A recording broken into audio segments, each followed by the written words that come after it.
Assalamualaikum warahmatullahi wabarakatuh. Hari ini kita akan belajar tentang tokoh-tokoh hebat dalam sejarah Islam. Mereka bukan hanya pintar, tapi juga menggunakan ilmunya untuk membawa manfaat bagi sesama. Topik kita adalah meneladani ilmuwan Muslim masa Bani Abbasiyah.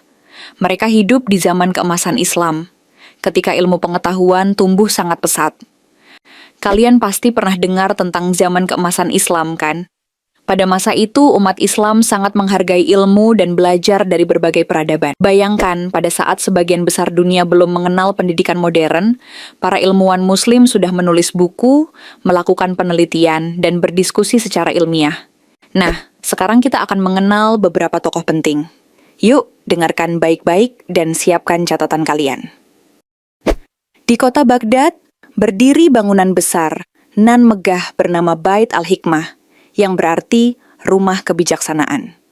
Ilmuwan dari berbagai bangsa dan agama datang ke sini membawa kitab dan ilmu dari negeri-negeri jauh. Disinilah tempat penerjemahan besar-besaran dilakukan. Kitab-kitab dari Yunani, India, dan Persia diterjemahkan ke bahasa Arab. Para ilmuwan tidak hanya membaca, tapi juga berdiskusi, meneliti, dan menghasilkan pengetahuan baru secara kolaboratif.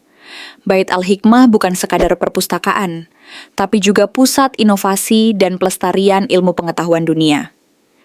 Inilah Al-Khawarizmi, ilmuwan Muslim yang meletakkan dasar ilmu matematika modern. Ia memperkenalkan sistem angka Arab dan konsep algoritma yang sekarang menjadi bagian penting dalam dunia digital. Al-Khawarizmi juga mengembangkan cabang ilmu aljabar dan menghitung posisi bintang dengan metode yang presisi. Penemuan algoritma darinya menjadi dasar dalam pemrograman komputer yang kita gunakan sehari-hari.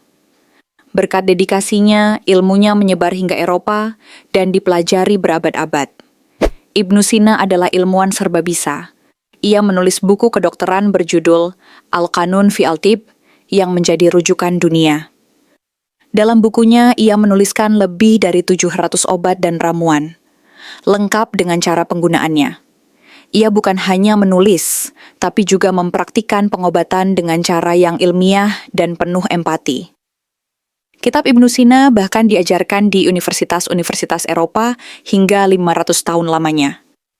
Dari Ibnu Sina, kita belajar bahwa ilmu bukan hanya untuk diri sendiri, tapi juga untuk membantu sesama manusia. Hari ini kita masih menikmati ilmu yang mereka tinggalkan, misalnya saat kita belajar menggunakan laptop. Alat medis canggih yang digunakan dokter modern berasal dari pengembangan ilmu para ilmuwan Muslim. Ilmu itu seperti cahaya, diteruskan dari generasi ke generasi, tak akan pernah padam.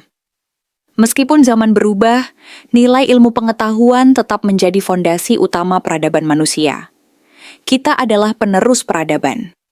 Yuk, kita lanjutkan semangat belajar dan berbagi ilmu. Yuk, kita teladani semangat para ilmuwan Muslim yang mencintai ilmu dan bermanfaat bagi dunia.